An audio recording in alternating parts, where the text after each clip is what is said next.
We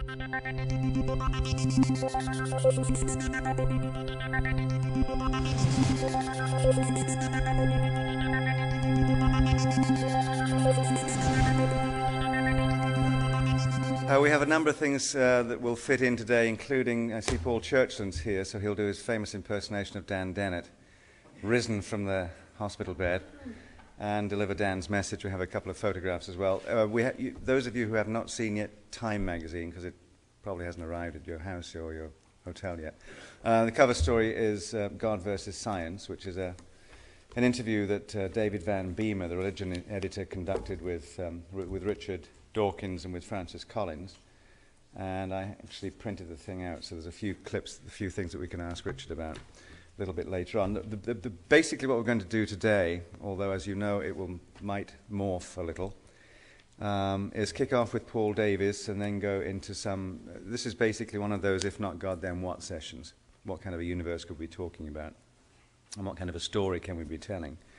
So we'll start with Paul Davies and then bring in some Spinoza from Steve Nadler and Loyal Rue and Annie Drian and Mel Connor. And then after the break, we'll get into the philosophy. The philosophers have been telling me that this all is way too unwieldy and they really need some clear thinking here. So the philosophers, the philosophers want to speak.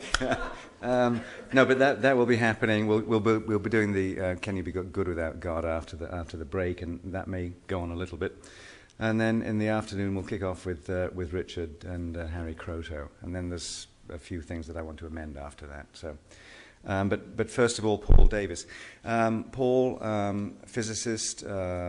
English-born, spent a lot of his time in Australia at Macquarie, has just relocated to Arizona State University and is the author of many good books on communicating this whole issue to a general public. His latest one is called The Goldilocks Enigma, which I assume means that somewhere there's a universe that's just right. That's it, okay. yes. Paul Davies. You know the story. All right. Well, thank you, Roger. With the exception of Richard Dawkins' brief intervention yesterday afternoon, I think this is the first time you've heard from a non-US participant. And whilst I found yesterday's deliberations deeply disturbing, viewed from outside the United States, the situation about religion here, its place in society, seems to be, frankly, a bizarre aberration. Countries like Britain and Australia, where I've spent most of my life, are in effect post-religious societies, although I'm sure Richard feels that the corpse is still twitching. But nevertheless, for most people and in most aspects of public life, religion plays a role which is just largely ceremonial, if at all. So I want to move on from what I found was somewhat of a parochial discussion yesterday to move the discussion to a different plane. I'm myself not a religious person in any conventional sense, but I do share something that came up yesterday in the discussion, what we might call Einstein's cosmic religious feeling. My interest is not so much in the role of religion in society. I mean, I follow that with some concern, of course, but like Richard, my interest is really in the deep nature of reality. And what can science tell us about these age-old cosmic mysteries? And in fact, can we demystify the universe using science? So I'd like to talk today about this famous cosmic religious feeling. Is it just vacuous? Is this just a poetic way of talking about a godless world? Or does it have some actual useful content? I'm going to start, therefore, by making the assumption, there's a little phrase that I sometimes use, no miracles except the miracle of nature itself. So I'm going to proceed on the assumption that there isn't a cosmic magician, there isn't a super being who intervenes from time to time in the universe and works miracles. I don't like that idea.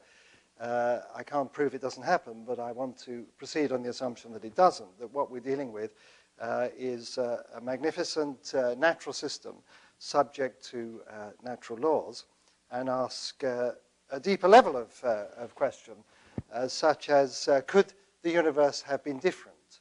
Why are there laws of nature? Where have they come from, and why do they have the form that they do? Why are they mathematical? And above all, one question that seems to get left out of a lot of these discussions, why are these laws comprehensible to human beings?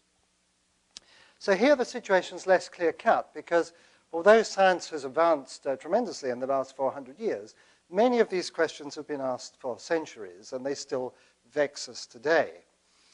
So this or that particular discovery in particle physics or cosmology really doesn't get too much to the heart of the matter concerning the questions that I have just outlined.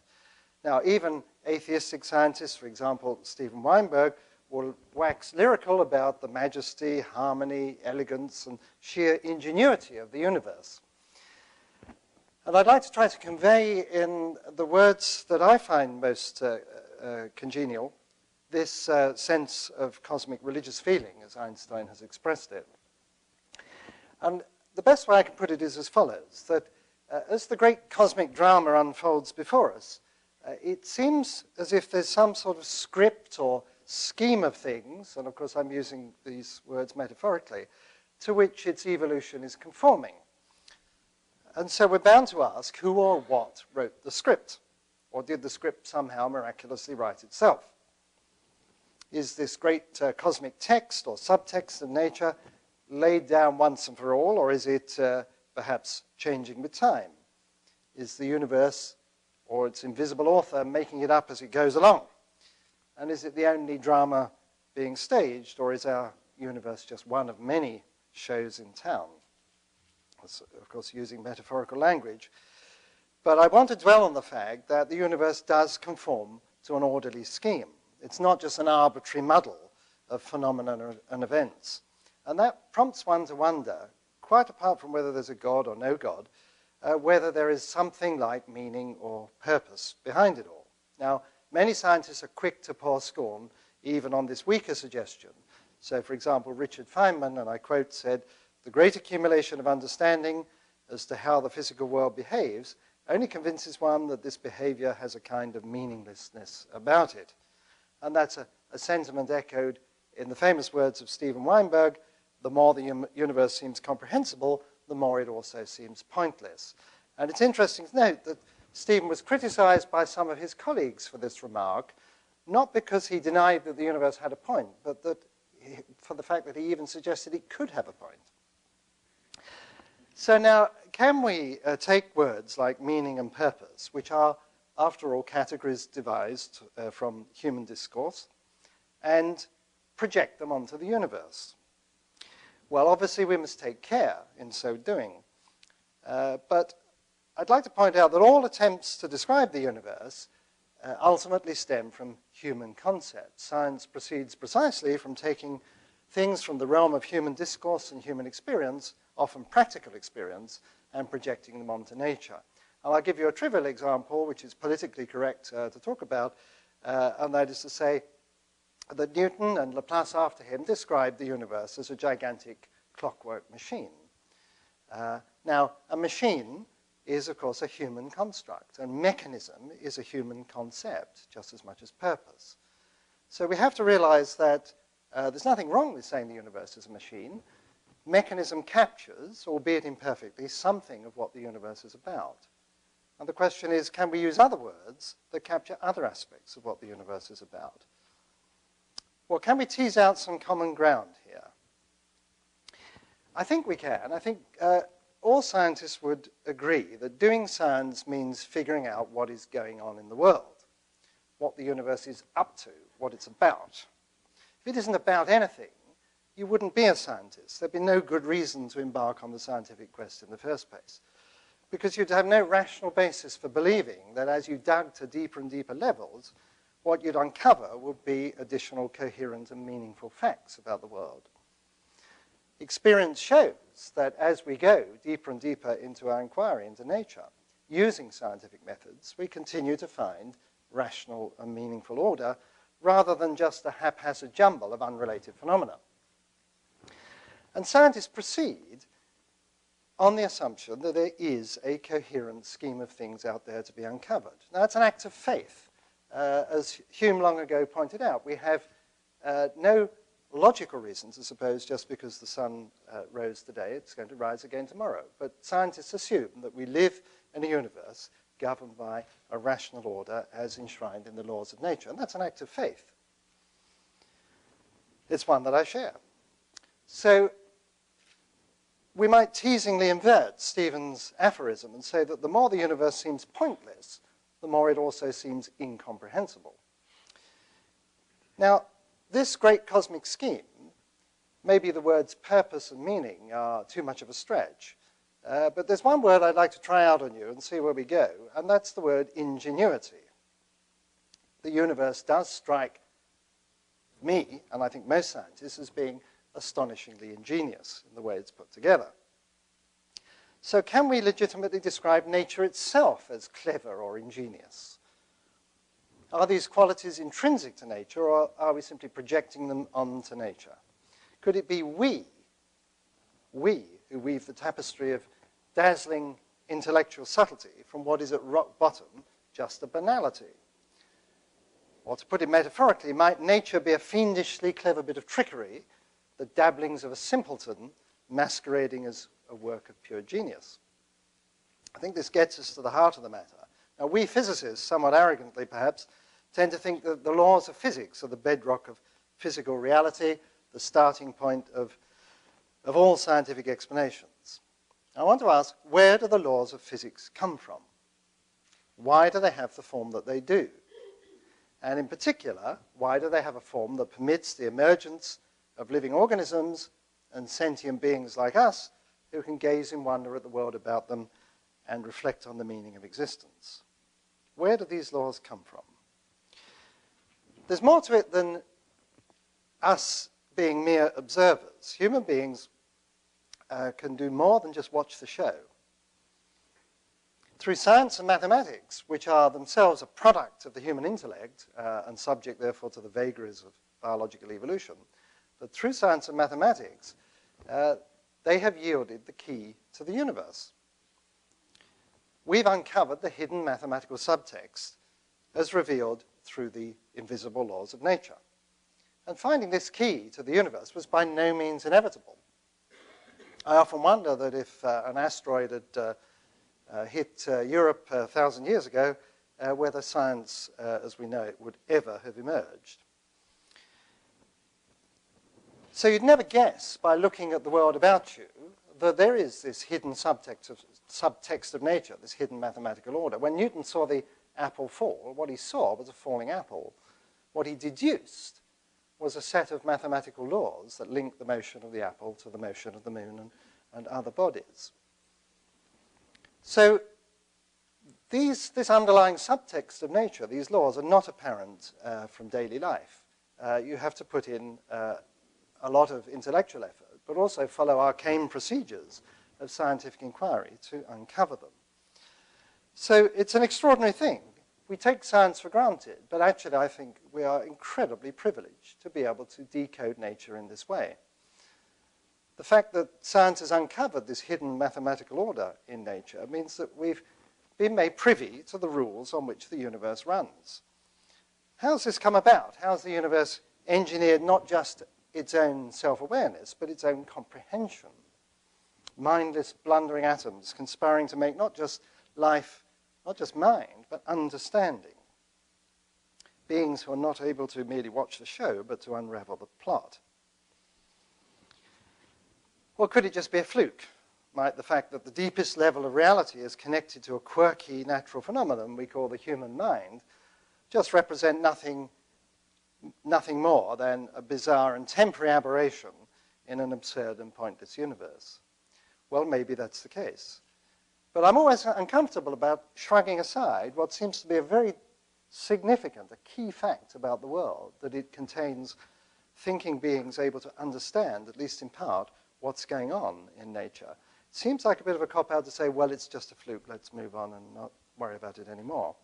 And I have long been fascinated to know whether I can come up, or we can come up with a deeper, more rational explanation, something that tries to connect in a more satisfying way our existence as reflective, comprehending beings with a universe that permits such beings to exist. Now, what sort of explanation might that be? Well, before I explain what it is, I'd like to summarize the standard responses to the question, where do the laws of physics come from? Why do they have the form that they do? Why are they bio-friendly? Why are they mathematical? And so on. Now, one answer, a glib answer, is to just say, well, God made them that way, end of story. Well, it is, of course, the end of discussion, if that's the point of view you take. A familiar scientific answer is to declare that there is no reason at all why the laws of physics are what they are. No reason at all. That's just what they are. That's it. The laws exist reasonlessly. Now, if that is the case, then the universe is ultimately absurd by definition, if there is no reason for why it is as it is. The trouble with that answer is that we must then accept that the mighty edifice of science, founded as it is on logical and rational necessity, the notion that there are reasons for why physical phenomena occur, and that explanation should be logical, is ultimately rooted in absurdity. Can a truly, deeply absurd universe so convincingly mimic a rational one?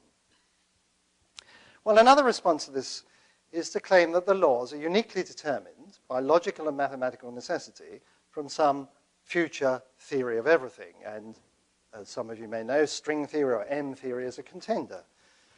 This would be a theory, it is said, with no free parameters, so that the world simply has to be as it is, no choice. I think this claim is so obviously false that I'm not going to dwell on it further here because of time limitations. It can come up in discussion time. I think it's simply wrong for obvious reasons. An increasingly popular scientific response to these questions that I've outlined is to appeal to the notion of a multiverse. Came up briefly yesterday. In this scheme, it said that what we've all along been calling the universe is nothing of the sort. It is just an infinitesimal fragment of a vast, much more elaborate system of many universes, which seems to go under the name of multiverse. Some people prefer megaverse. Now, to make this idea work, you have to assume that these laws of physics, which are otherwise so mysterious, vary from one cosmic patch to another. That is to say that these are not absolute universal eternal laws. They are more like local bylaws or state laws. So just as you have laws in California and laws in Arizona and so on, there's laws in our universe, and if you go to the universe next door, over there, you'll find that maybe those laws are different. And maybe they vary randomly from universe to universe, and then it's no surprise we find ourselves living in a universe consistent with life, because we could scarcely find ourselves in a universe that was hostile to life. So it becomes an anthropic selection effect, is the terminology that people use. Now, a credible mechanism for generating a patchwork quilt of universes of this manner comes from inflationary universe cosmology. I don't have time to discuss this, except to say that it's a mechanism whereby big bangs, Stephen Weinberg was referring to this yesterday, big bangs sort of pop out, or maybe they're little bangs, pop out of some eternally inflating matrix or background. And in that manner, because of quantum uncertainty, one can populate a vast landscape of different possibilities as predicted by some versions of string theory. So that's the idea, and it's been much discussed. So like baby bear's porridge in the story of Goldilocks, the universe seems to be suspiciously just right for life. But if there's a multiverse of all possible variations of universes, then maybe that's no surprise. Well, this seems progress of a sort, and I say 2 cheers for the multiverse. But it falls short of a complete explanation of existence, because to get the theory to work, you've got to assume a lot of things. For example, a universe-generating mechanism. You have to have a way of populating all of these different patches. So you need a set of meta-laws to generate all the laws. And you need space and time and so on. In fact, in the favored way of generating the multiverse, using inflationary cosmology and M theory, there's a host of other baggage, such as quantum mechanics and general relativity and other things I won't bore you with, that you have to assume to get the thing to work. So it's only partway there. What you've done, the multiverse is a help, but it's really shifted the problem up a level from universe to multiverse. So it still doesn't really get us to the bottom of all this. Now, the problem with these, both of these credible scientific explanations, and this is a problem they've inherited from monotheistic theology, is that they both appeal to something outside the universe in order to explain what's in it, and in particular the laws. So in the first case, one has to believe in an unexplained set of physical laws, a package of marvels that just happens to be. And in the second case, one has an unexplained universe-generating and law-generating mechanism, not to mention a vast array of invisible universes to make that work. So the theistic explanation of the universe likewise appeals to the existence of an unexplained, transcendent God. So both of these styles of explanation fall short of a complete explanation of existence. They require one to accept on faith something, in fact quite a lot, that is outside the universe, that lies beyond. Now there's a famous metaphor that makes this point quite well, and I'm sure you've heard it, but I'll just repeat it. It's a lecturer giving a lecture of this sort, and partway through a woman stands up at the back and says, you may be very clever, but I know how the universe is put together. Pray tell us, says the lecturer. Well, the earth stands on the back of an elephant, which stands on the back of a turtle. And here it is.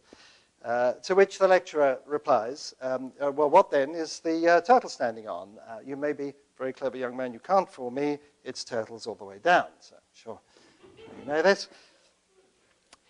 Now, it's a light-hearted anecdote, but I think it goes a long way to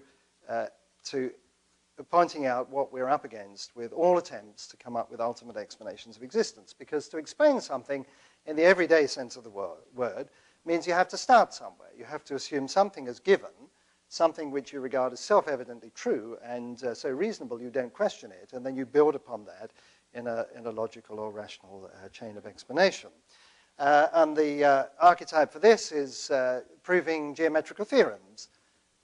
Greek geometry founded on the axioms of Euclid start with these axioms, you don't question them, and then you use them to prove things like Pythagoras' theorem. So sticking to this herpetological metaphor then, the axioms of geometry represent a sort of levitating super turtle that holds the rest up. And so the same general explanation applies when we come to the universe and the underlying laws. That there is this temptation to appeal to a levitating super turtle and simply say that is as far as we go, we accept that as given, and everything else is based upon it. So just as God can't explain God's self, so the laws of physics or science can't explain science. These are both levitating super turtles. Now, the trouble is that one person's super turtle is another person's laughingstock. So scientists who would like to have a theory of everything, for them, say, M theory is going to be their levitating super turtle. That's their starting point. The equations of that theory, if they can ever be written down, are simply accepted as given, an unexplained package upon which all of physical existence is erected. Multiverse devotees, by contrast, they accept this extraordinary package of marvels, including a universe-generating mechanism, a law-generating mechanism, quantum mechanics, relativity, and a whole lot of other stuff. Monotheistic theologians cast a necessary God in the role of super turtle, and all three camps denounce the others in equally derisive terms. And I've been following this debate in one form or another for about 30 years, and I find it very depressing that usually at the end of meetings like this, it boils down to my super turtle is better than your super turtle. Now, can't we do better than this? Isn't there some way we can move the discussion on by breaking out of this whole trap of the Tower of Turtles? I'm not the first person to suggest that, and in writing my book, I found myself more and more drawn to the ideas of the physicist John Wheeler, who will be very familiar to the physicists here. Wheeler was regarded as one of the greatest physicists of the 20th century, but with some ideas which pushed the frontiers of understanding, to say the least. But he was, his famous phrase was that he liked the Tower of Turtles idea, but he said that there are no laws except the law, that there is no law. And I took this as the starting point to try to come up with a sort of turtle-free explanation of existence.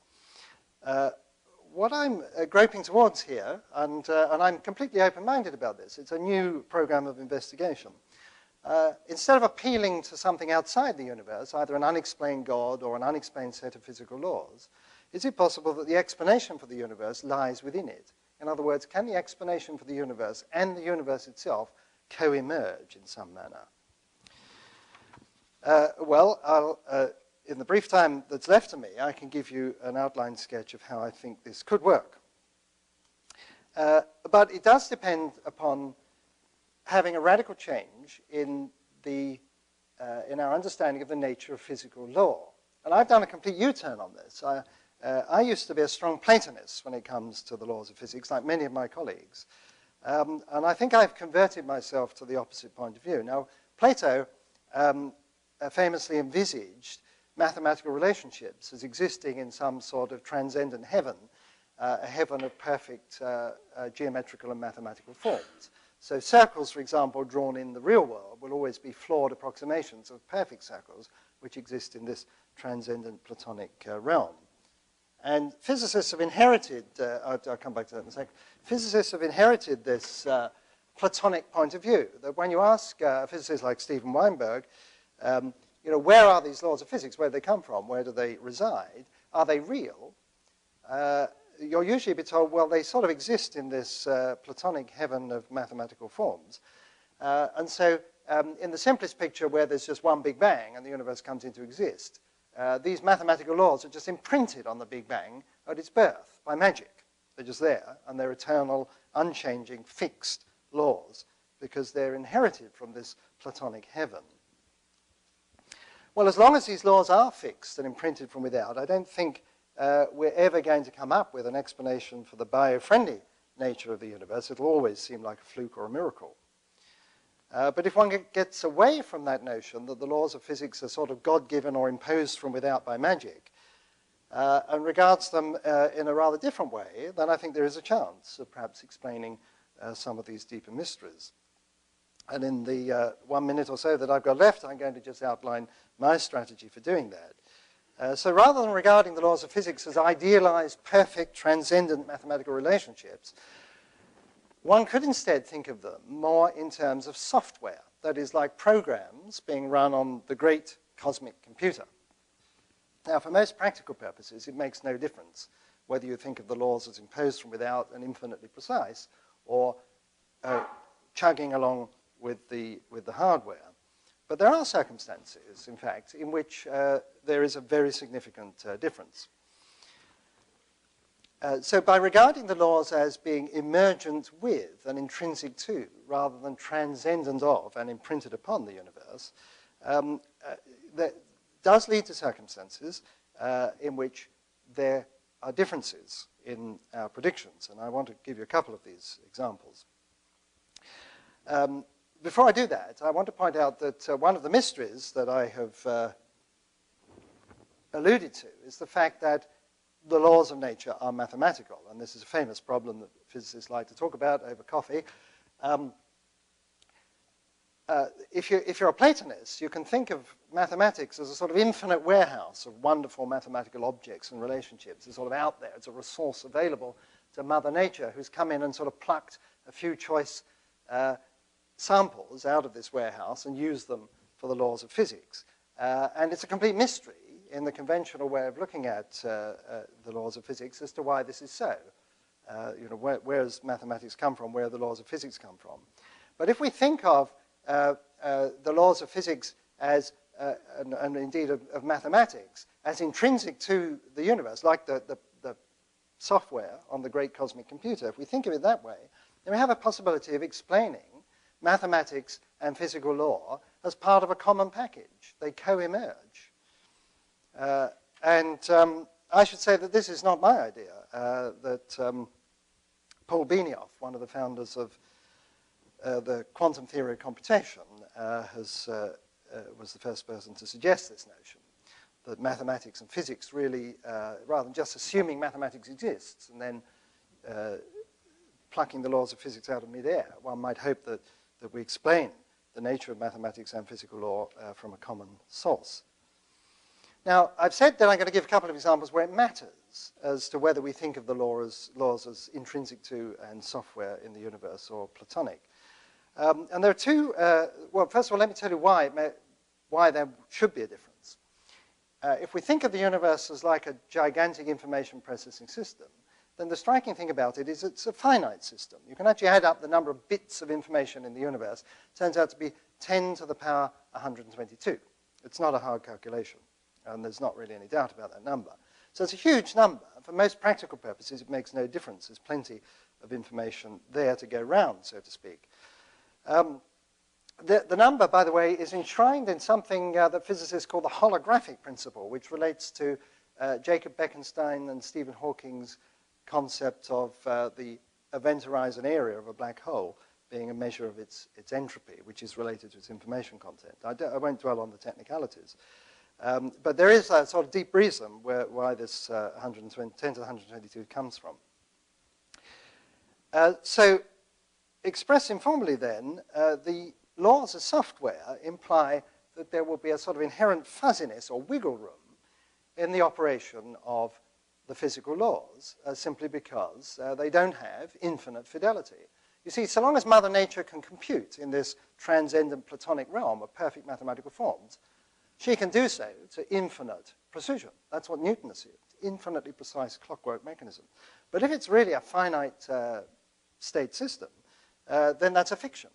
We simply cannot invoke calculative routines in describing the world that exhaust its computational resources. What does it mean to say that we have a state of the world which cannot be even specified without more bits of information than can be contained, even in principle, in the entire observable universe? Are there such states? Well, there are indeed. And I'll give you an example, because it's a curious one. In quantum mechanics, particles can be entangled together. It's a technical term. I won't go into what it is, except you'll probably have heard Einstein's famous phrase, ghostly action at a distance. And it means that particles can be spatially separated, but linked in some way. The great hope of the quantum computing industry, which would represent an exponential leap over the conventional computing industry, is to entangle together a large number of particles, electrons, atoms, or whatever, to use the thing to compute. It turns out that an entangled state of just 400 particles already hits this 10 to the 122 limit. In other words, it's impossible to even specify, let alone predict the behavior of a state of more than 400 entangled particles. Now, for most people steeped in the Platonic tradition, they say, so what? You know, Mother Nature will be able to compute what these things do. But if you really think that the laws of physics are inherent in the universe, this limit of 400 entangled particles represents a problem. And I'm going to stick my neck out and say that I would predict that if we create such a state, that what physicists would call the unitary evolution of this state would break down. Something funny would happen. Now, seeing as that the industry has set its sights on 10,000 entangled particles, it could be of practical significance. And it's something that may be tested in the near future. So it could actually matter as to whether the laws are infinitely precise Platonic things or whether they're, as it were, in the universe. And I'm getting very near to the end now, in case you're getting a bit bored with this. The other circumstance in which it might matter is in the very early universe. When the universe was smaller, it could contain less information, and the fuzziness of these laws would have been correspondingly greater. So according to this view, the universe and its laws could have co-emerged with the laws sharpening over time onto what we see now from a sort of fuzzy beginning. And again, John Wheeler was there years and years ago. He said everything comes out of higgledy-piggledy. There are no laws, except the law that there is no law, and it's an emergent quality. So I've drawn very much upon his work, upon the work of Paul Benioff. I've mentioned Seth Lloyd, Andre Linde, David Deutsch, and Rolf Landau have all contributed to this view, which I've woven together in my own personal manner, but components of it can be found among the work of other physicists. So lastly, well, how does this matter? How can we use this to explain the Goldilocks enigma, the existence of observers and beings like ourselves, and deep questions like why are we here and why is the universe bio-friendly? Is there a connection? Is the fact that the laws are, as it were, malleable and fuzzy in the past, can that be somehow used to explain the bio-friendliness of the universe that emerged? Well, I think it can, but I'm not sure how much time I've got. What I should probably do is to just say in a few words what I have in mind here, and then if there is time, or in question time, I can show one or two slides to make it clearer. But I want to motivate it by just appealing to some work that Stephen Hawking published last year. When you apply quantum mechanics to the universe as a whole, which is what we're doing here, in the standard way of doing it, you dream up some sort of wave function for the universe, or quantum state for the universe, which would have been the state at the beginning, at the Big Bang, and then you evolve it forward in time using mathematics, and then you draw consequences of what branches of the wave function are here and there and so on. But Hawking points out that, of course, that's not the way we do science, not the way human beings enter into the equation. Human beings observe the universe here and now, and we infer the past from present observations. Now, quantum mechanics is perfectly time-symmetric. Now, any of you thinking Stuart Hameroff at this stage, stop. This is this stuff is okay. So the laws of physics are perfectly symmetric in time. So when we retrodict the past, just when we predict the future in quantum mechanics, there's a fuzziness and uncertainty.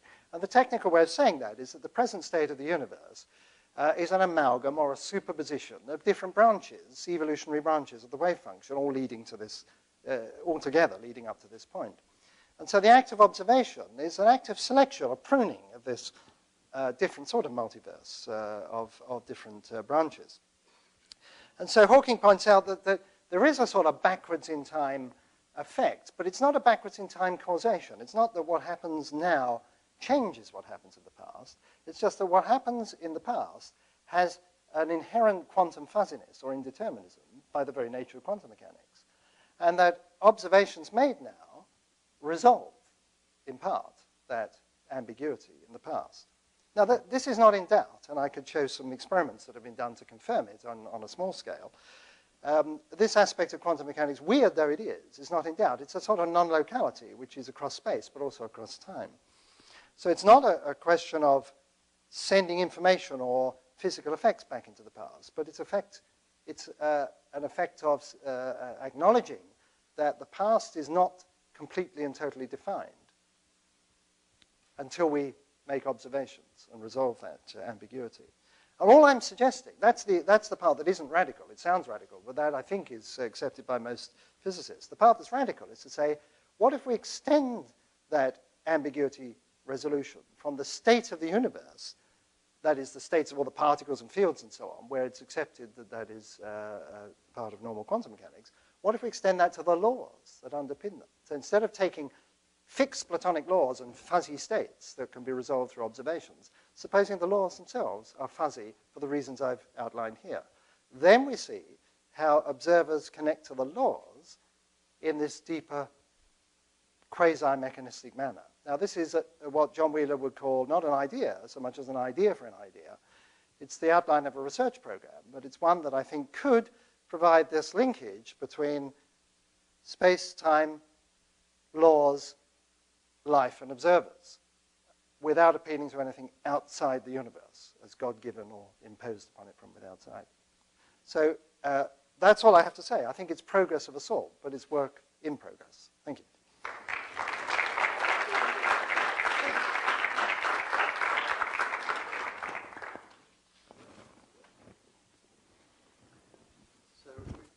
Perhaps just one or two very quick questions, because I actually want to... Terry. So I remember... you know the rules. Terry Sainovsky. I had the privilege of working with John Wheeler over 30 years ago, and I remember him saying way back then, "It from bit." Right. And he likes these little slogans. It from bit. From bit. It from bit. That the universe, particles, come out of piece of information, a program, as you say, running on a computer. But it seems to me that just replaces the turtle with the computer. Well, I showed the sort of turtle loop, and I think you're quite right. If all you want to do is to make information primary and matter then come from it. If I'd had a longer talk, I would have showed us a slide of precisely that. You know, in the conventional way, you've got mathematics at the bottom, laws of physics, then you've got matter, then you've got information, then you've got understanding, you know, in a sort of great chain of being. And just flipping over the bottom ones doesn't really get you there. What you need to do is to, and in fact, well, it was up there, it's a self-synthesizing loop where each of these things supports the other. I showed the turtle loop briefly. So that's what I'm after. Now, of course, people still say, well, that doesn't, it's still not an ultimate explanation for existence, because even if everything explains everything else in this loopy manner, you could still say, well, why that particular loop? Why does that exist rather than some other self-consistent loop? Well, it could be that all self-consistent loops are out there somewhere, and this is just one of them. But I think that's better than just sort of having the Tower of Turtles and a levitating super turtle and just declaring that's it. Because we will never, ever resolve these issues about I prefer a transcendent God, I prefer mind at the bottom, I prefer mathematics at the bottom, I prefer superstring Lagrangian. How are we ever going to resolve that? Paul Churchland, Professor Davies. There is a possibility within the neighborhood of possibilities you've scouted in your talk that you didn't mention, and I'd like your comment on it. Let me start with an analogy. Young children often think that there's only a finite number of numbers and there is a biggest number, and they're rather shocked to learn that there isn't one. Right. And one might say the same thing about the sequence of theories that intellectual communities produce over time. Our theories get deeper and more accurate and more penetrating, and each explains to some degree the success of its precursor and so forth. And so here we're looking at a stack of theories, and there is a possibility that the question, how do we explain the fundamental theory, supposing there is one? That question could be answered, well, you're assuming that there is one. Perhaps theories just get more and more and more successful. It's turtles all the way down. Ad infinitum. But the turtles change. The turtles change. They're not identical turtles. And I'm here suggesting that theories are, after all, creations of cognitive creatures made in an attempt to understand the universe around them.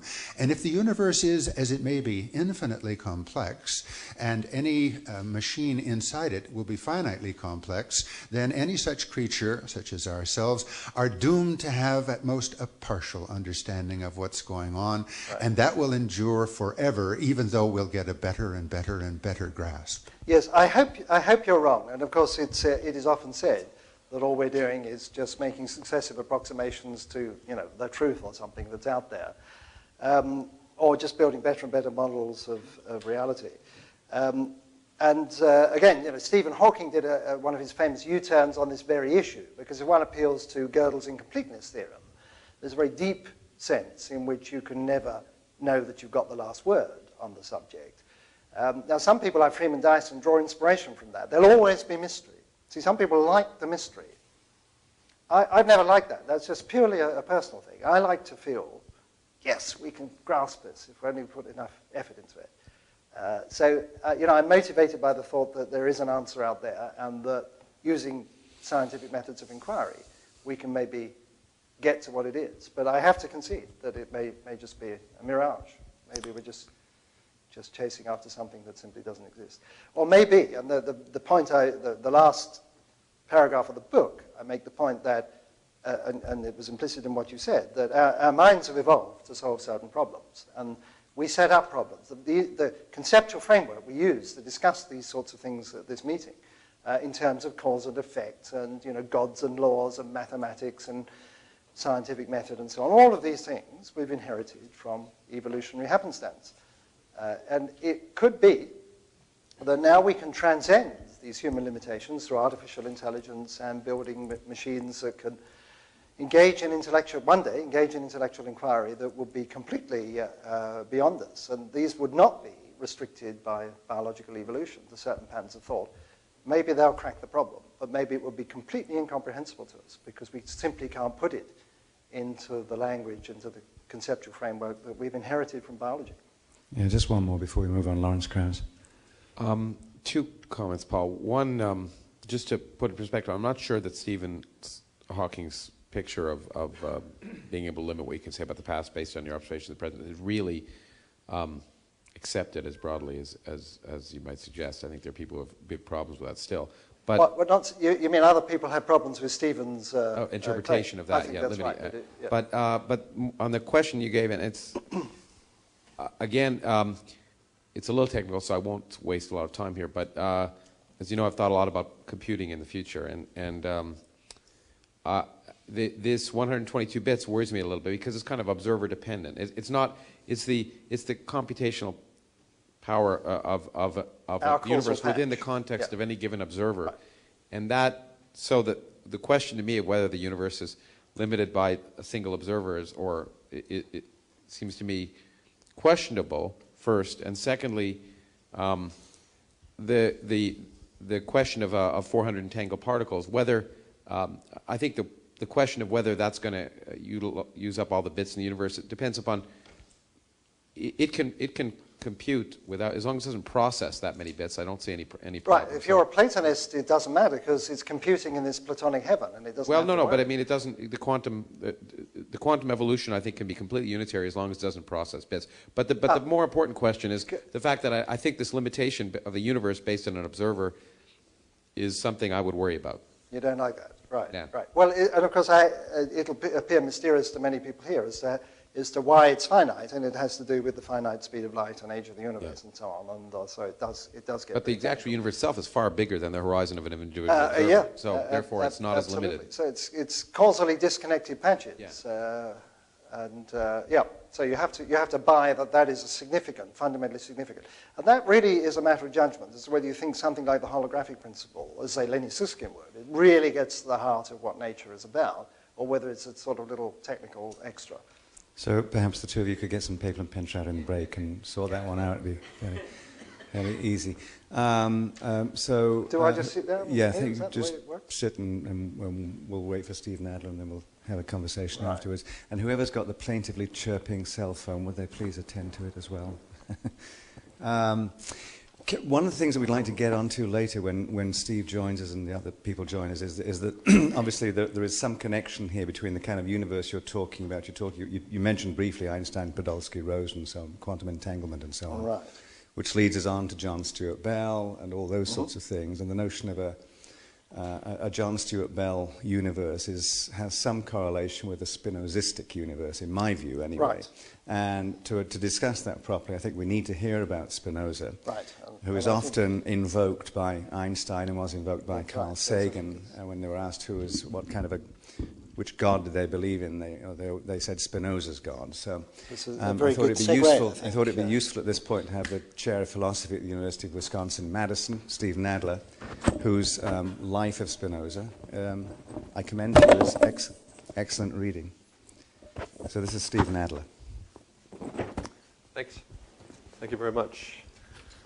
Since I'm going to broach questions of religion and morality, I thought I'd start with a Talmudic tale. A rabbi, a Catholic priest, and a Protestant minister at a religious retreat one day, and they decide to, on a very hot day, go out and frolic in the lake outside the place where they're holding this convention.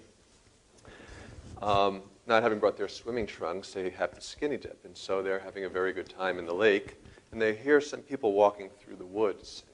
They shudder at the thought that they might be caught out, so they quickly dash out of the water and run into the woods. And the Protestant minister and the Catholic priest run away with their hands covering their groin areas. The rabbi runs out of the water with his hand over his face. And after they get to a safe part in the woods, the minister and the priest turn to the rabbi and say, "Why were you running like that?" And the rabbi says, "Well, I don't know about you guys, but it's my face my congregants would recognize."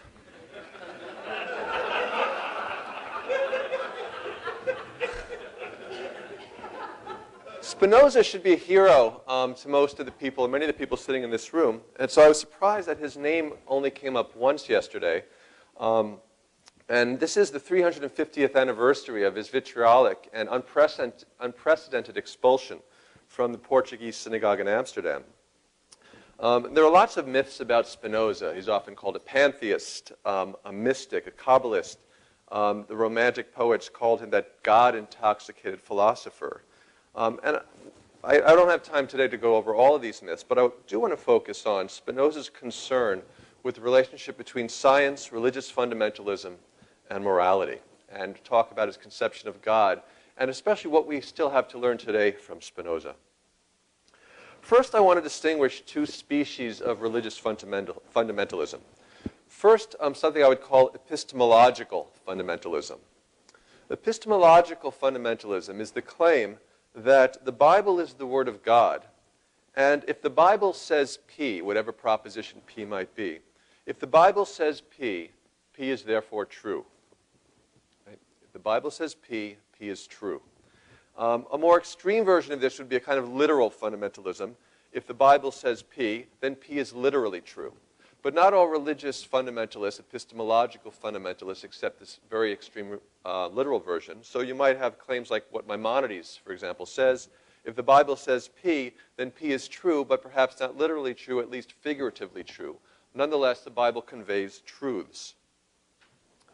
The second species of religious fundamentalism would be called moral fundamentalism. And this would be the claim that if God commands X, X is therefore the morally right and therefore obligatory thing to do. All right? That's moral fundamentalism. If God commands X, X is therefore morally right and thus obligatory. Or if God forbids X, X is morally wrong and one is therefore obliged not to do X.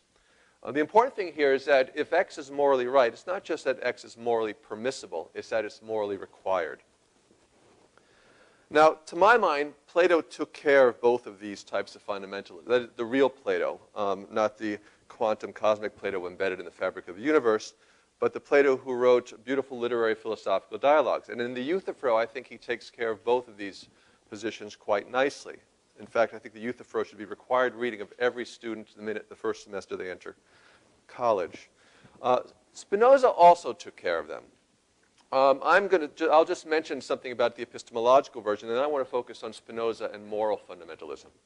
With the epistemological fundamentalism, Spinoza took care of it by simply undermining the divine origin of Scripture.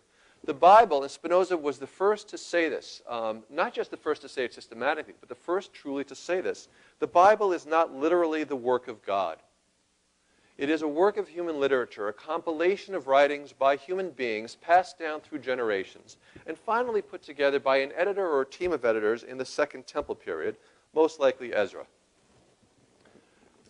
Therefore, reading the Bible is no different from reading Pride and Prejudice or any other work of human literature.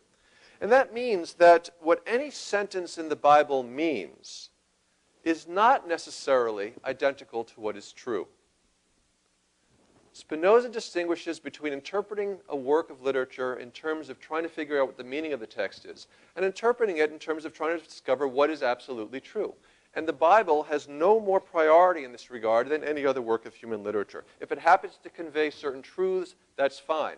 But there's no necessary connection, not with Pride and Prejudice and not with the Bible, in Spinoza's view. There is no necessary connection between what its authors intend to say and what is the truth, scientific truth, historical truth, metaphysical truth, or philosophical truth. With regard to moral fundamentalism, and here's what I want to focus on, Spinoza will argue that the concept of God does not imply anything normative. You cannot derive any normative claims whatsoever from a true, metaphysically and philosophically true conception of God. Now, how does this work? A providential God, in order to exercise providence, would require a variety of psychological and moral characteristics. A providential God needs, for example, to have will and judgment, the ability to conceive plans, the desire to carry out those plans, and also the capacity to judge how well things conform to the plans that this God has proposed. Moreover, the traditional conception of a providential God requires a variety of moral characteristics. God must be wise, just, presumably good, and thus the judgments that God makes on the basis of how well things conform or do not conform to its plans will be based on a conception of what is, in objective terms, a good, something desirable for its own sake. Spinoza's God has none of the requisite psychological and moral characteristics required for the exercise of providence. Above all, Spinoza's God is numerically identical with nature. God is nature. Therefore, God has no will, intentions, or plans. God is not wise, just, good or providential in any sense whatsoever. There is no supernatural. The only thing that is nature. And God is identical with this nature. And whatever happens in the universe happens necessarily simply as a result of the laws and processes of nature. Spinoza, in other words, completely rejects the personal anthropomorphic conception of God that grounds traditional sectarian religions, which Spinoza regards simply as organized superstitions. Now, one of the very popular readings of Spinoza, one that you'd find both in the 17th and 18th centuries and also in most recent edition of the Cambridge Dictionary of Philosophy, Spinoza is often called a pantheist, a way of preserving a kind of religiosity in Spinoza. And I think nothing could be further from the truth. Well, I mean, there are things that would be further from the truth, but this is pretty far from the truth. Spinoza was not a Catholic. That would be further from the truth as well. There are two varieties of pantheism. Here's one variety of pantheism. All pantheisms share the basic claim that God is nature, or God is in nature. And one way of understanding that is to think of God as a supernatural element within nature, kind of like water in a sponge. That certainly cannot be Spinoza's view, because God is not simply in nature as a supernatural element residing within the world of nature, because Spinoza has no conception of the supernatural. All there is nature. Whatever is purely natural. Another variety of pantheism, however, would agree with that ontological claim. There's nothing but nature. There's no supernatural element beyond nature. There's no supernatural element within nature. However, the pantheist would still say God is nature. And you might ask, well, what's the difference between that and atheism? My claim would be that Spinoza is truly an atheist in the following sense. If there's any difference between a pantheist and an atheist, it's not going to be in the ontology if they both agree that all there is nature. So the differences are going to have to lie in the proper psychological attitude to take towards nature. And as far as I can tell, what the pantheists must mean when they claim that God is nature, or God is in nature, is that nature is therefore deserving of worshipful awe, a kind of religious attitude, perhaps even fear or dread. And nature might be the object of a religious experience. And there's no room whatsoever in Spinoza's philosophy for worshipful awe or any type of reverential attitude towards nature.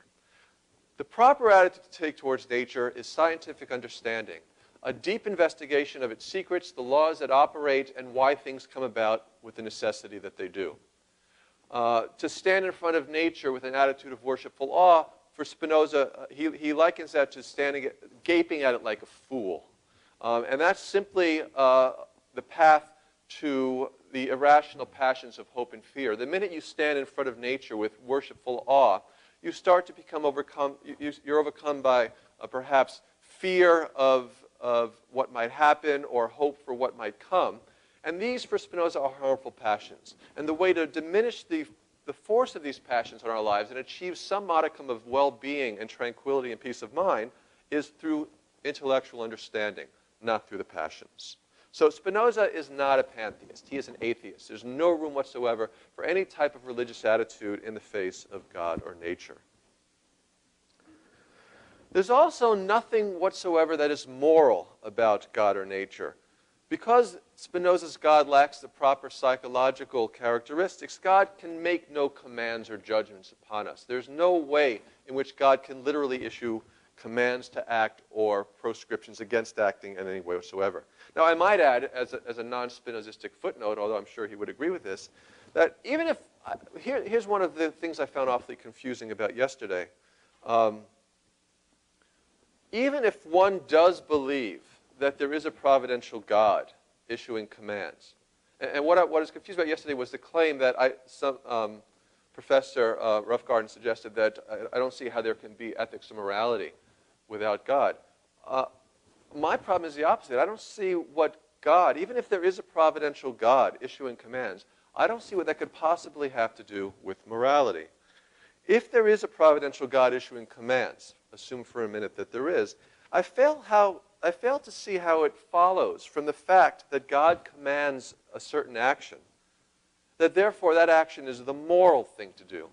I see very well how if God commands X, then doing X would be the religious thing to do, or doing X would be the pious thing to do. That seems to follow almost trivially.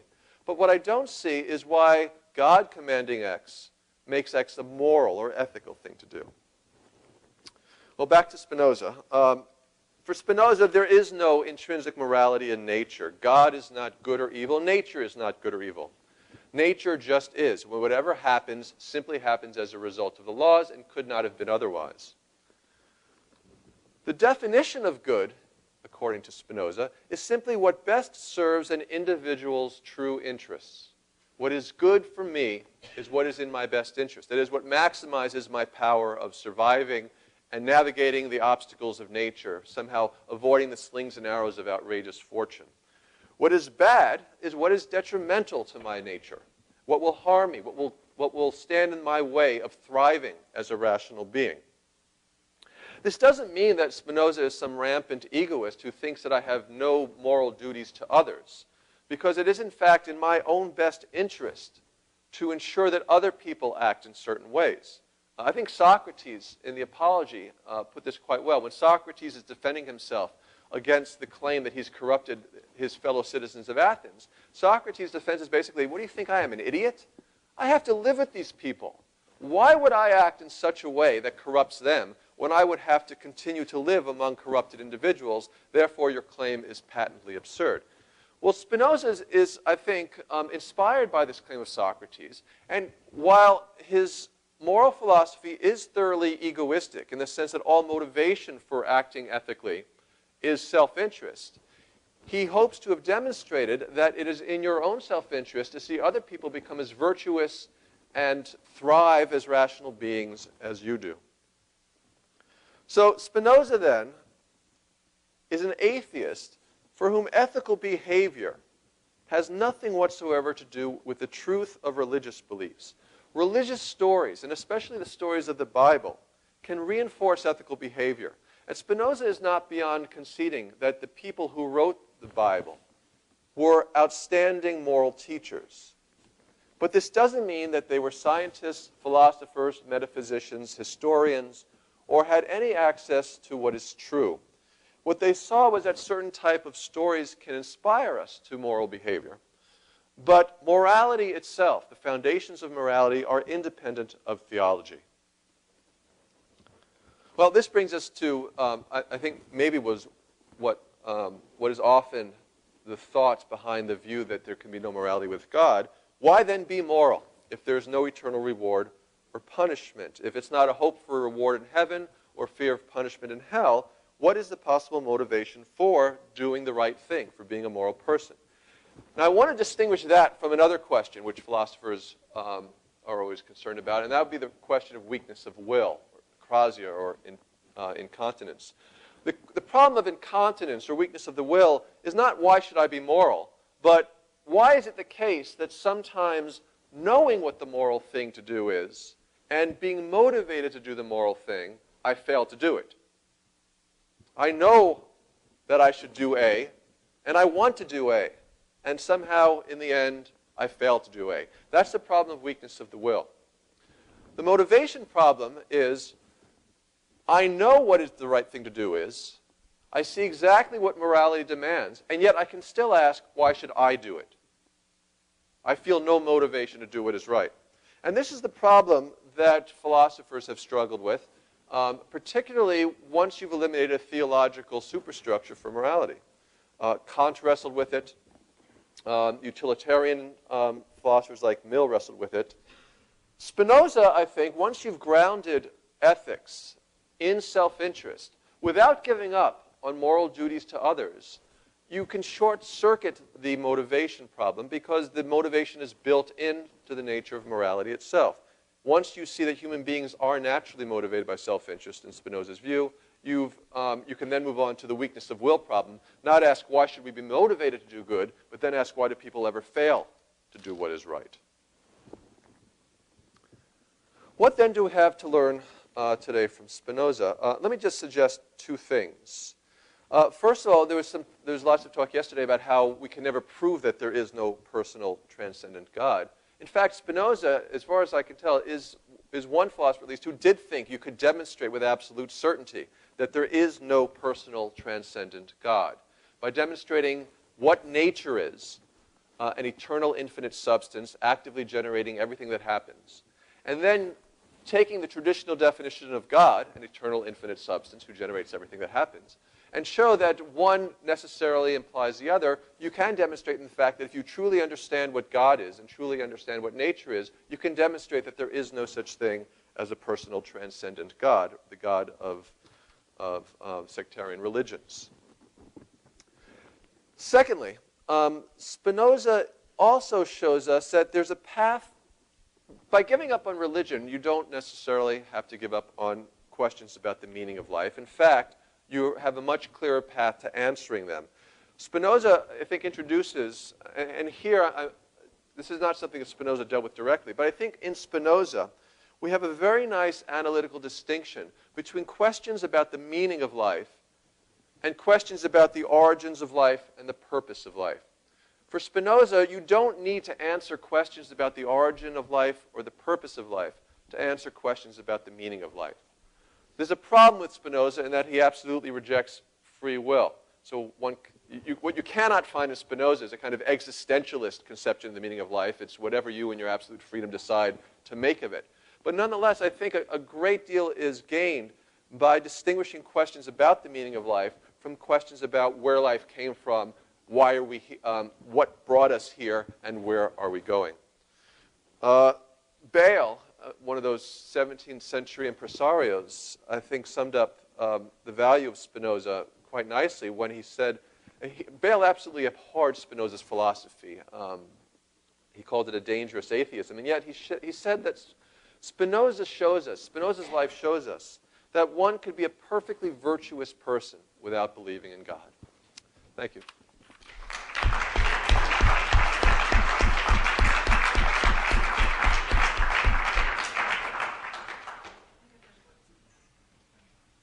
Did you want me to remain up there? Or? Can stay there, it's fine. So, Joan, yes. Since you were invoked. Thanks. Two things, if I might. First, and I enjoyed your presentation very much.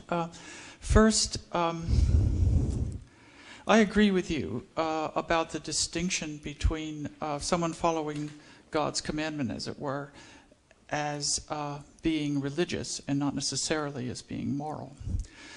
But if you also say that, or grant, that the writers of the Bible were good moral teachers, then, so to speak, the teachings of the commandments of God become coextensive with moral teachings. And so I wasn't drawing that fine distinction when I was referring to moral behavior being conducted, if you will, in the context of a religious tradition. Secondly, I have never claimed and do not claim that a religious tradition is necessary for moral thought. I'm expressing the empirical point that I'm skeptical of the possibility of developing a moral tradition or a moral philosophy even outside of the context of these. And I think the burden of proof is on the success, is on witnessing the success, if it should ever come about, of a purely secular ethical tradition. So I do want to emphasize that that's an empirical claim, and I'm entitled to empirical skepticism about that possibility. Is it a skepticism about the motivation to be moral, or a skepticism about the capacity to make and justify claims about morality? It's the latter.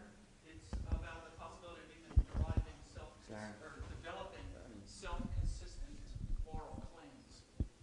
But then in that case, okay, so it's not a question about getting people to be moral, but coming up with a systematic series of ethical propositions. But in that case, go back to your first claim. When you say that the biblical writers perhaps had some deep moral insights. Which you claim, which you acknowledge. Correct. Yeah. But what would make them deep moral insights was that there's this independent system of morality with which their views happen to coincide. In other words, the claims that they're making are not moral because they're making them. They're moral because there's this coherent system of morality which they happen to reflect. We find reflected in the Bible. Otherwise, and here you get the Euthyphro problem from Socrates. Remember, in the dialogue, Euthyphro is going off to prosecute his father for murder. And Socrates says, why are you doing that?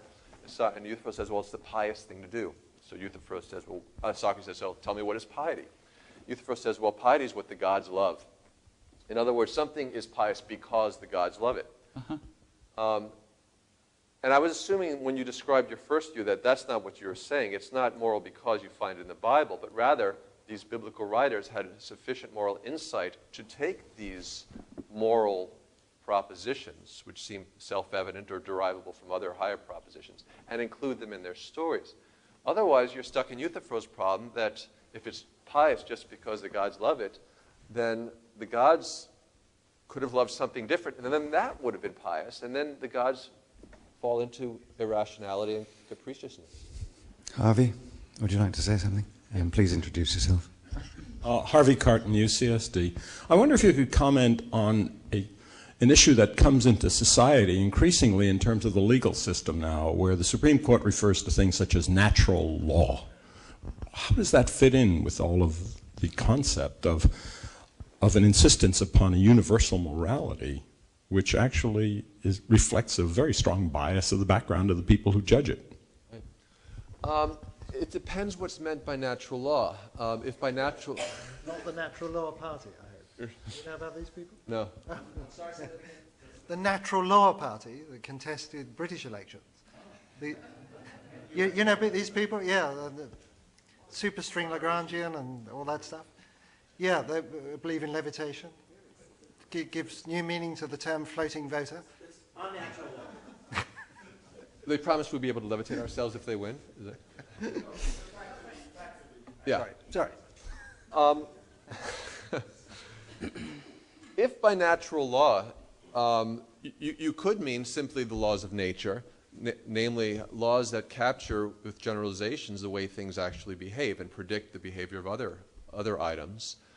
In that case, it's perfectly consistent with Spinoza to see him as a natural law theorist about morality because, like the ancient Stoics, what is right and what is good is what is in accordance with nature. Sometimes that's meant what's in accordance with human nature, namely that what will cause human nature to flourish. And in our case, what would cause us to flourish is the acquisition of knowledge, and especially a knowledge of our own place in the natural scheme of things. If by nature, on the other hand, you mean that there's inscribed in the world some normative claims, that's a much stronger claim, and I think that might indeed be harder to justify. It's certainly impossible to justify on Spinoza's grounds. But usually the natural law theory refers to normative claims inscribed into nature, which I think is more dubious. You already have the mic. Go ahead. Sure. Adam Kolber, law professor at University of San Diego. As you mentioned at the end, it could very well be the case that you can be virtuous even if you're an atheist.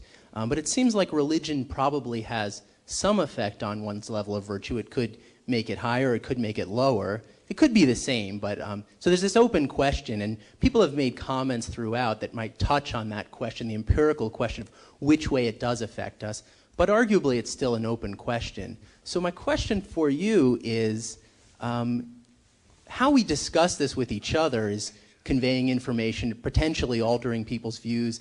The question has been raised, do we do that respectfully, or need it not be respectful in some sense? And isn't it itself a moral issue how you communicate it, because it may have the effect of making people more virtuous or less virtuous? Absolutely. First of all, let me say I'm sure I agree with Professor Roughgarden that very often religious beliefs are a good motivator to ethical behavior. It would be foolish to take issue with that empirical claim. And I entirely agree with you. And I think, again, Spinoza's right about one thing. He says often in his correspondence, I abhor confrontation. And when his landlady, who was a devout member of the Dutch Reformed Church, said, will I be saved in my religion? He says, yeah, don't worry about it. Right? In other words, if it's helping you to lead a good life and achieve the degree of happiness that's achievable in this world, absolutely. Spinoza denied the immortality of the soul. There's no such thing as personal immortality after after this life. If virtue has any rewards, it's going to be in this lifetime, and it's going to be through the tranquility and peace of mind that it brings you. And to become confrontational would seem to be at cross purposes with the whole objective of encouraging others towards virtue. So if it turned out that theism makes people more virtuous, you'd have this tough bind between sort of conveying true statements or statements that you believe to be true with this possible negative effect on their behavior, their lives, their quality of lives, their society. That suggests that they're equally good ways to become virtuous, and that's what I'm not persuaded of. It's if false beliefs are effective in moving people towards virtue, fine. But what bothers many philosophers in relying on false beliefs and the passions they generate to motivate virtue is that these are very unreliable and changeable things.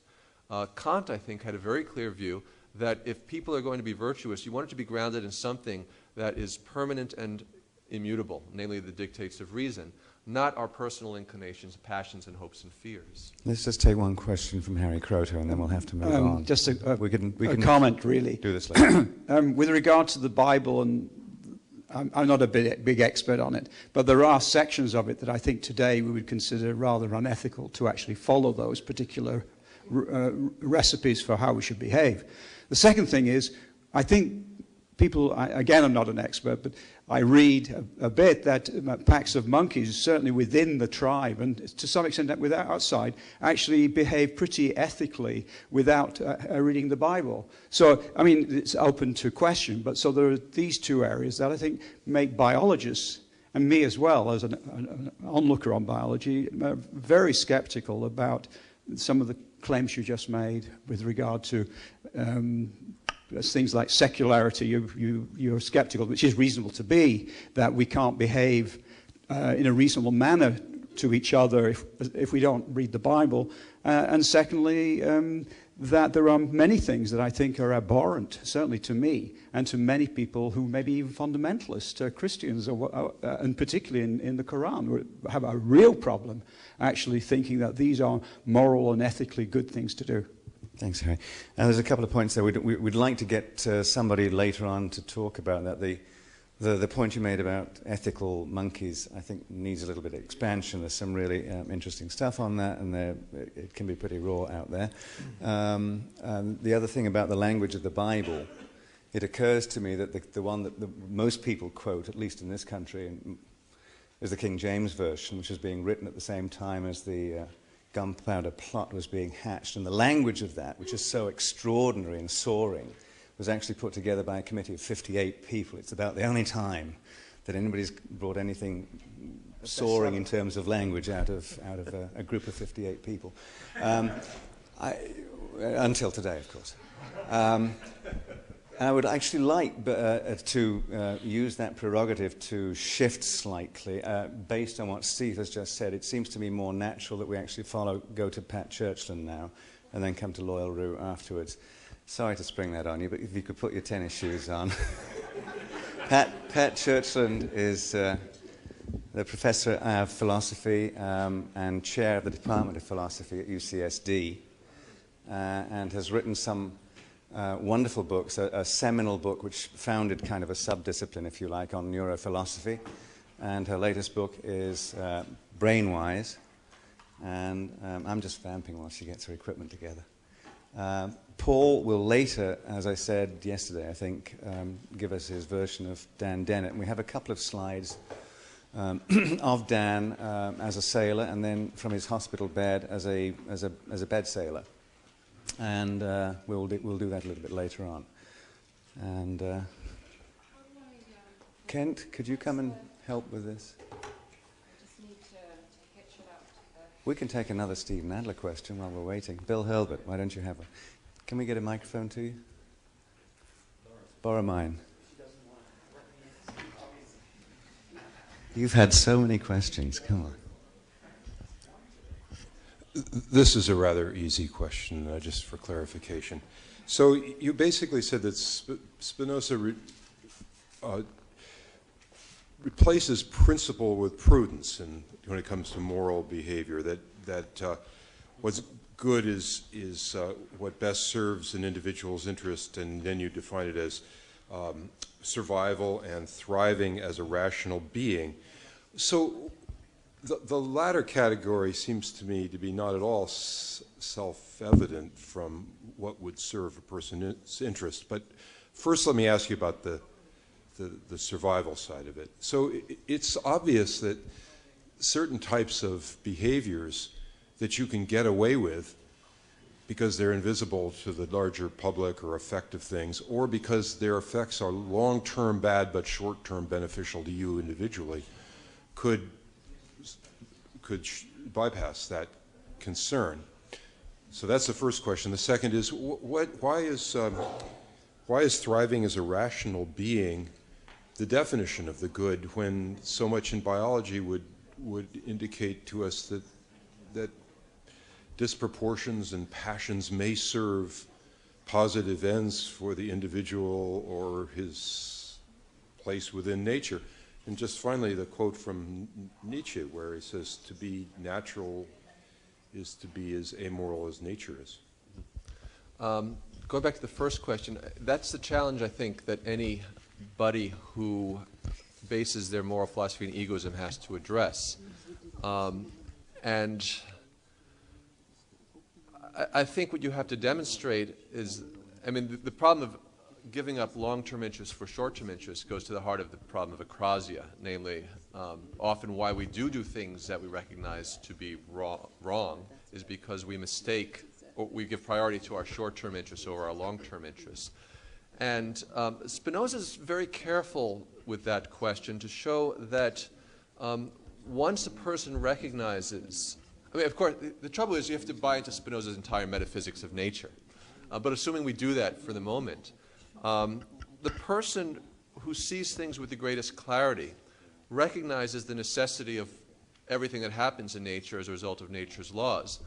And the result of that, seeing this necessity, is that this person is not moved more by short-term gain than by long-term gain, because the kind of perspective they take on the course of their life is what he calls an eternal perspective. That is, they're able to abstract for the moment from the short-term pleasures of the moment to recognize that the well-being of the body is not the only thing that needs to be taken into account. In a way, it's again a Socratic claim that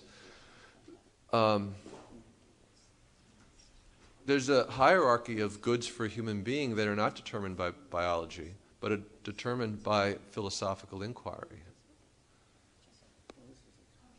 I didn't want to say more because I know that Pat's waiting. So. Okay, great, thanks. Yeah, sorry, I'm slightly breathless because I wasn't expecting to come on right now. Microphone. Ah, microphone. Oh, here. Do I have to stand still? No. Oh, good. I was hoping to take it home, but I guess. That would be hard for me. Okay. Yeah, Spinoza really makes the perfect segue for what I want to say. And I think that the issues of morality and where morality comes from and how we get to a moral point of view is really important, because many scientists, famously Stephen Jay Gould, took the view that morality should be handled by religion, and that we can, within science, talk about other things, but morality is in the province of religion, and I think that's really quite wrong. So what I want to do today is to say a little bit about some of the new discoveries that have been made in neuroscience, behavioral neuroscience, as well as endocrinology. Some of you will have heard the story of the voles already, but it's a great story, and I'm assuming not everybody will know that story. The basic position that I want to suggest is really very close to Spinoza, which is going to say that evolution essentially sets the style of drives and emotions and motivations that a brain has. And of course, it will differ a little bit species to species. Experience in a culture, whether it's a baboon culture, chimpanzee, human, vole, will also then shape the style into very specific kinds of habits and preferences as a function of the institutions that exist in the culture into which you happen to be born. Paul MacLean, who is a neuroscientist who thought a lot about emotions in the 1960s, made a very interesting observation.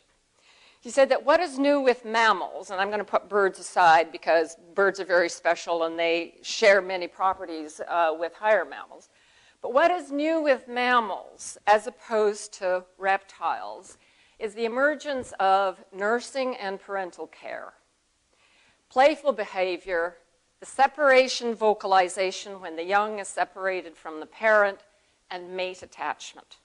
And he said this he was given to saying sort of faintly prophetic things. And he said the history of the evolution of mammals is the history of the development of a family way of life. Now, what inspired him was the thought that in something like lactation behavior, there is a very special bond that forms. And he thought, and it turned out he's quite right about this, that it was mediated by neuromodulators. And in fact, what we know now is that although oxytocin used to be thought to be simply involved in bodily functions such as milk letdown and uterine contractions during delivery, we now know that it also works in the brain. So when the mother suckles the child actually gets oxytocin in the milk itself, but it's the cuddling and the warmth that produces an oxytocin release both in the mother and in the infant. And what's known now also is that the oxytocin release is involved in pathways that connect to the nucleus accumbens, which is part of the reward system. So you really have the beginnings of an understanding of the nature of social attachment. But it gets a lot more interesting. It gets more interesting because a number of people, Sue Carter, Larry Young, Tom Insel, noticed something really very interesting about voles. There are several species of voles. They are not interbreedable. The prairie vole is a monogamous pair bonder. The two, after the first mating, essentially pair for life. And they have a nest, they protect the nest, they reject intruders. And the other thing about them is that they are biparental. Both male and female take an extensive role in the rearing of the pups. But the montane vole is just different. It's quite a successful animal in its own niche, but the montane vole is promiscuous. So, and moreover, it turns out that the montane vole, not only do they not form long-term mate attachments, but the females are not as long-term and intensively caring with respect to the pups. So there's maternal differences as well. Now, when they began to try to understand what might be the difference between the two, a very important discovery was made with regard to oxytocin and with regard to vasopressin. Now, both species have distributions of receptors for these simple peptides, and within a species, both sexes have a distribution. But what they discovered, and I just sort of, I'll come back to that slide in a minute, was a sort of astonishingly simple result, and that is that in male prairie voles, you can predict the degree of monogamy, or you can predict how attached they will be as a function of the density of vasopressin receptors in certain very specific parts of the brain. And with females, you can predict their attachment by a mirror image in effect, and that's the distribution of oxytocin receptors in certain very specific parts of the brain. I found this to be just an astonishing result, because here is something that many people have thought is really a cultural concept, that is whether you should be monogamous or whether you should be promiscuous, and it turns out that it's importantly related to your specific biochemistry.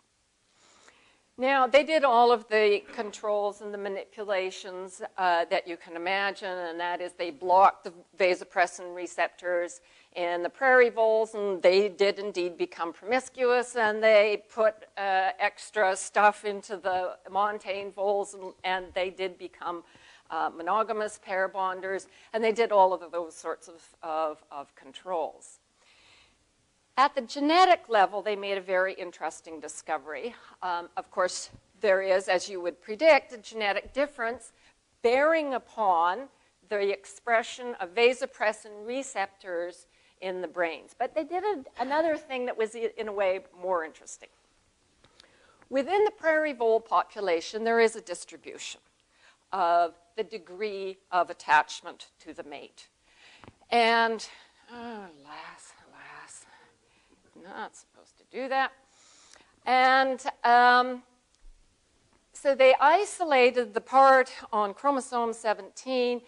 They isolated the part that produces the vasopressin protein.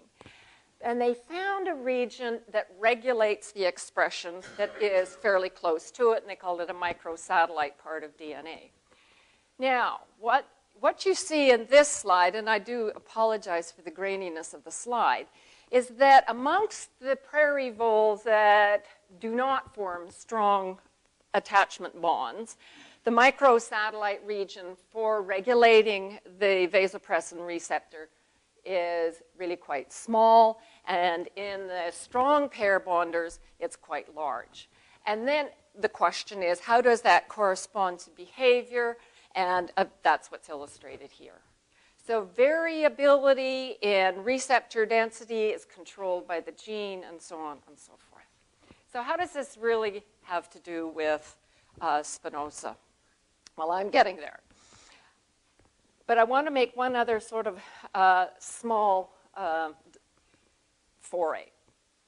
There is, I think, a very common belief, it's certainly widespread amongst philosophers, that it is an axiom that you cannot derive an ought from an is.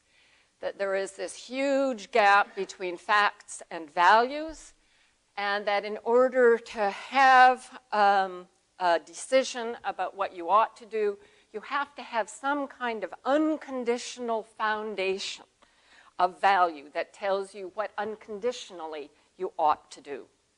And I actually think that's wrong, and I think I will tell you why I think that that's wrong. The evolutionary point, of course, is that what we care about acts as the framework for what we value. So we do, of course, value food, water, sex, oxygen. But it's also the case that built into our wiring, and we can see this rather beautifully in the case of the prairie and montane voles, is that social animals also care profoundly and strongly about offspring, about mates, about parents, and about kin. Now, so what is all this stuff then about not deriving an ought from an is? Well, in a certain sense, everything hinges on what you mean by derive. In logic, we formally mean that a derivation is a valid argument. And the standard example is if P, then Q, P, therefore Q. If it rains, then the sidewalk is wet. It rains, so the sidewalk is wet. In contrast, it would be a fallacy to say if it rains, then the sidewalk is wet, therefore it rained. It might be the sprinkler, it might be the dogs, who knows. But in fact, and Terry made this point rather beautifully yesterday, most of everyday life and most of science doesn't involve valid arguments and derivation at all. It involves an inference to the best hypothesis, to the best explanatory hypothesis, given the data that are available. And then if new data becomes available and it conflicts with that hypothesis, we revise it. And that's what most of life is about. I see my child come in. She has a bunch of little red spots on her arm. I look at it. I know it's summer. She's been out in the bush. I infer that she's got poison ivy. Inference to the best explanation. Famously, Richard Gregory Rama's supervisor made the same observation about most of perception. The brain is making an inference to the best explanation. And this wonderful illusion, it turns out that square A and square B are actually the same color. And it's very easy to show if I could manipulate it. You just move them together. And they are, in fact, the same. But, of course, the brain infers that you've got a uniform checkerboard and that the pillar is casting a shadow. Inference to the best explanation. And I'm sure you've all seen the little bio-walker, just a bunch of dots. The brain infers that it's a person running along. Now, with regard then to morals, and here I think I can come back to the basic Spinoza point, we constantly make inference to the best decision. We do it in a prudential fashion. I ought to get my tires inflated. I don't have a fundamental rule about getting my tires inflated.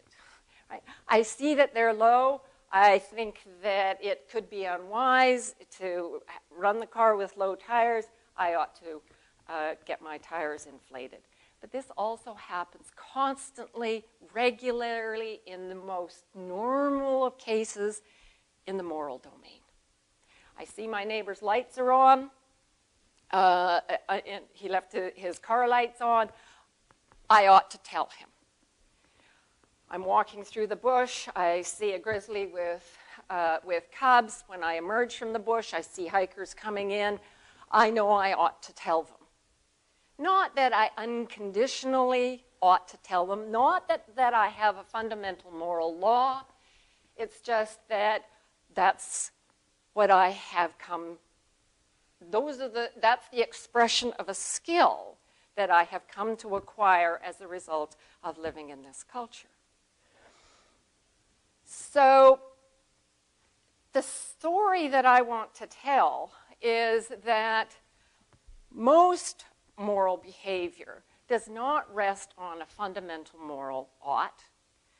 And the reason that we're able to pick and choose from the Bible is that we come as a result of socialization, background education, and the fundamental wiring that evolution provides.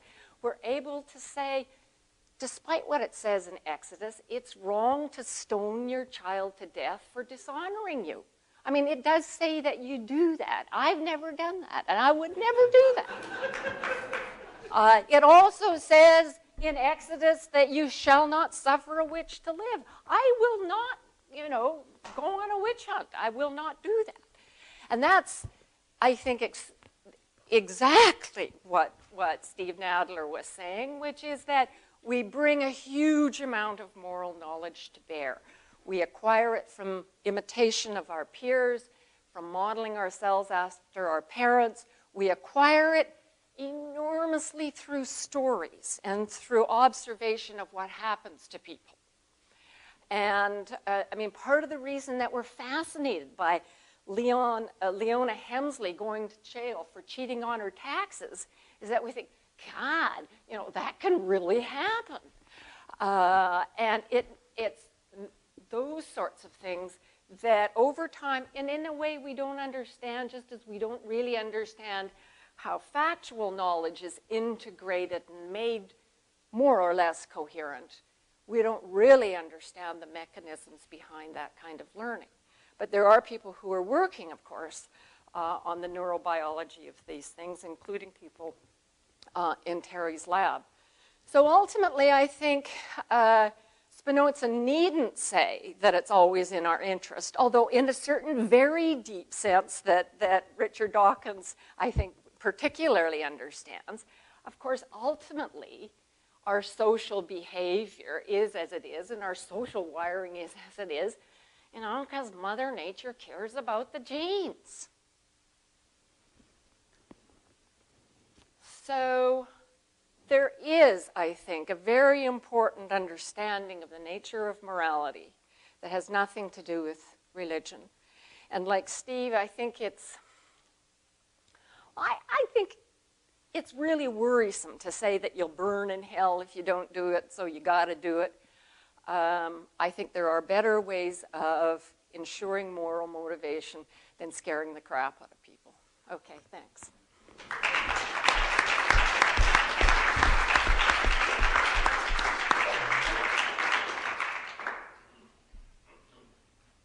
Did you want me to, what do I do now? You could just join the panel here, and we'll take some questions. You're asking what ought you to do now, or? Yes, what ought I to do now? And do you have a fundamental rule that Are you will tell treating me me what as I ought God? to do? Is that what's happening?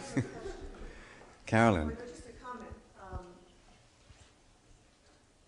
It sounds like you're saying you not only don't have to scare the crap out of people, I mean that we shouldn't scare the crap out of people, you don't have to. You don't have to. It's there. It's there already. Social motivation is very, very powerful. But let me say, in most people.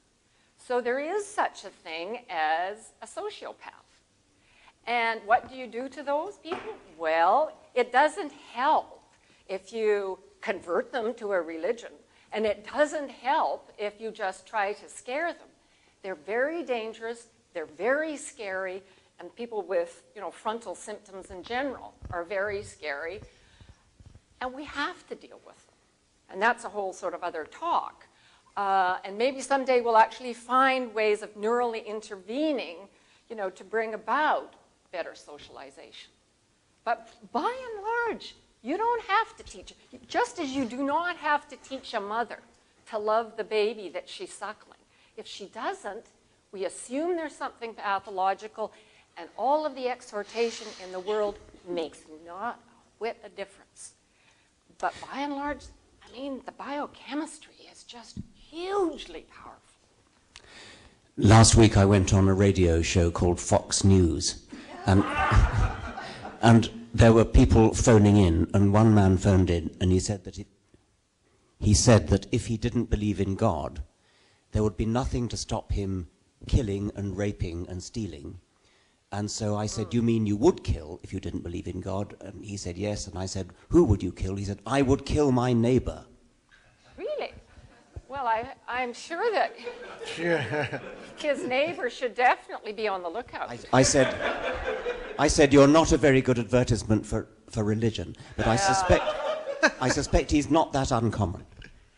Yeah, violent behavior is of course very, very, very worrisome. And the other part of the story that I think is really important, and I know some of you have heard me go on about this before, but I like to think that we found this animal model now for social attachment, and we want to understand how you extend the attachment beyond the immediate family to the group, as it does, say, in baboons and chimps and so forth. But what I want is an animal model for in-group attachment and out-group hostility, because that's where the real killing lies. That's where it is in the case of chimpanzees. We all know now that chimpanzees do this thing where the males get together of an evening, things are nice, no problems. They go quietly creeping off, and they get to the border of their territory. They find a lone chimp. They don't sort of kill it in the way they would if they were hungry. They kick it, they bite it, they rip it apart, they leave it to die in the most miserable way, or else they kill it. And we do it. We humans do that. And what I'd like to know is what the biochemistry is there, and how to, as Roger would say, how to incentivize us so that that doesn't happen. But that's the real moral issue, I think. And it's actually and the worse than Bible this. actually doesn't seem to say you can't do that. And a lot of folks in the Bible do just that. I think it's important to point out that in those killings as well, that the genitals are ripped off. That's right. If you know anything about inclusive fitness, you'd have at least a story on why that would be a place to be attacked. Ralph Greenspan. Yeah, Ralph Greenspan, Neurosciences Institute. I also want to extend the evolutionary aspect of this a step further, because as you sort of alluded to, there is actually a great deal of genetic variation in the prairie voles. Yes. As to how much they have. That's right. Which means that it is not under such strong selection that it takes over the population. That's right. So there is an interesting tension, which may well be the source of many of our ills, between the cultural and social imperatives of conformity and the genetic imperative of variation. Yeah, that's very interesting, Ralph. I mean, that's a really deep point. Somebody already up there has a microphone. Oh, it's Dan Siegel. Yeah. Hi, Dan Siegel from UCLA, Department of Psychiatry and the Center for Culture, Brain, and Development. Thank you for your talk and introducing attachment. Just to address 3 areas of science that people may be familiar with, but just to tie them with your presentation. In my own work, I work in the field of attachment research, and trying to look at the fundamental ways where families, in fact, have a kind of moral compass that, as you're saying, is kind of natural to the way they are. In human beings, we have a whole field of science, actually, that looks into this. And rather than just looking at genetics, we actually see experience, and in very deep ways and across the generations, finding transmission of behaviors you might call unethical, or at least not optimal for thriving. And in fact, we have interventions that can alter those paths. So there actually is a lot of empirical data about that. But to address the other issues in terms of these neural mediators of in-out membership response, 2 studies sort of come to mind. One are certainly terror management or mortality salient studies, where you expose someone to a sense of danger and even subliminally images of death, and then you find that there's a intensification of the evaluation of the individual they're presented with subsequently as being either an in-group or out-group. The in-group person is treated with more kindness. The out-group person is treated with a lot more hostility. Now, just building on that, which is not a neural study, but there's some unpublished work that's coming out of Harvard and Dartmouth that actually shows that if you present faces, that is photographs of people to, these are Dartmouth undergraduates, but anyway, to college students, you can show that the medial prefrontal cortex is activated. This is an area involved in theory of mind and empathy. It's activated if the small written summary is such that the Dartmouth college student will feel that that person is like them. So it'll be a given face. Let's say it's a face of a Korean individual. They'll say, this person, graduated college at Dartmouth, went on to Cambridge, works at a .com, loves, this kind of activity. The person's medial prefrontal activity is high. They show the same photograph, only the summary of the same exact face says, this person grew up in Seoul, he never graduated high school, works in a garage, and likes to play with Barbie dolls, and there's no medial prefrontal activation. And the person just has no sense of connection. So we're learning that, in fact, there are these neural mechanisms of in-out group membership, and there are ways that we can consider in terms of a society that's based on science of actually promoting awareness of that, so that, in fact, you don't go ahead and rip people's genitals off if you're aware, in fact, that if something happens in a country that makes you have mortality salience activated, you're very likely to look at people not like you and go blow them up. So if you actually used your prefrontal cortex to rise above those kinds of innate biological reactions, you might actually alter the course of human history. Dan, I think there's a couple of good points there, and we'll be going to those later this afternoon. The lady in the red over there with the scarf on is Mazrin Banaji, and you guys should talk. Yeah. Mazrin will be talking about this a little later on. I was just going to... Do you want to respond before? Well, I was just going to follow up by, in case not everybody knows this experiment, but Paul Zak then asked, well, how could, if oxytocin, which it turns out in animal studies to show that it lowers anxiety levels and makes people, feel a little more comfortable and so forth. So Paul Zak and some guys thought, well, suppose we put it in an aerosol and just shoot it up people's nose, because the olfactory bulb is the fast way into the brain. I won't summarize exactly how the data went. But it was one of these tasks where, you give somebody money and you have to trust them that they will give you money back and so forth. The basic line is that the people who got the oxytocin up the nose were much more trusting than the normal controls. And then they did it not with oxytocin up the nose, but just with massage. I really like this one. And if you just give the undergraduates a really nice massage before they go in to play this game, they act as though they had oxytocin. Oh, that's obviously Ted Haggard's solution. Yeah, but he didn't take it. We'll get onto that later. Just to let you know, there is actually circulating oxytocin in here right now. Sam. Yeah, Sam Harris, infidel. So I thought both Pat and Steve brought together some very necessary pieces of perspectives here.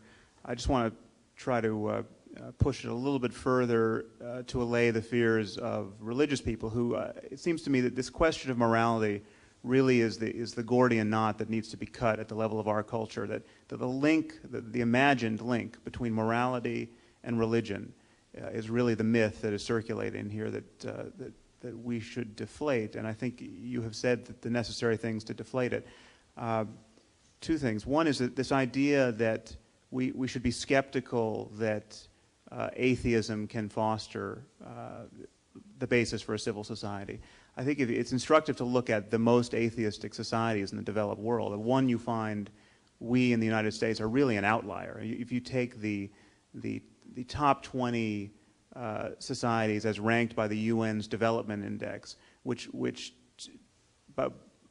incorporates almost every indices of moral behavior that you'd be interested in, like violent crime and infant mortality and generosity to the developed world, you find that, first of all, the U.S. is the only society, with the possible exception of Ireland in the top 20, that really lives at all under the shadow of this kind of religiosity. And the other societies are the most atheistic societies around, apart from the communist bloc societies, which have their own dogmatism to worry about. But you look at societies like Holland and Denmark and Australia and Iceland and Norway, societies where the level of belief in God is really the inverse. I mean, they're all like the National Academy of Sciences, essentially, in Sweden on this question of a personal God. The other, well, if it's ridiculous, we can address it. But it's the level of atheism in Sweden is somewhere between 60 and 85%, depending on how the question is asked. The other piece, though, is that this question of whether there are really right and wrong answers to questions of good and evil. When you translate good and evil into questions of happiness and suffering, which I think you have and which I think Spinoza has, you need only posit that there are really right and wrong answers to questions of how human beings and other conscious beings can maximize their happiness. And it seems to me we have very good reason to believe that there are right and wrong answers there. And we know that something, for instance, like honor killing or female genital mutilation is not a good strategy to maximize human happiness, to raise people to feel compassion for other people, for instance.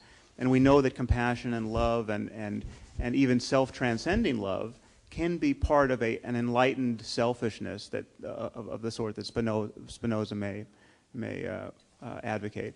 And so this opposition between selfishness and selflessness breaks down when you talk about how we can maximize happiness, and there's just massive convergence there. And I think if Michael Persinger could get his helmet perfectly tuned so as to dial in, every state of mind that people think is a happy one, we would have convergence. I mean, we'd be able to say, well, Dalai Lama state number 21 is almost as good as Dalai Lama state number 23, and maybe we wouldn't have perfect convergence, but we would have.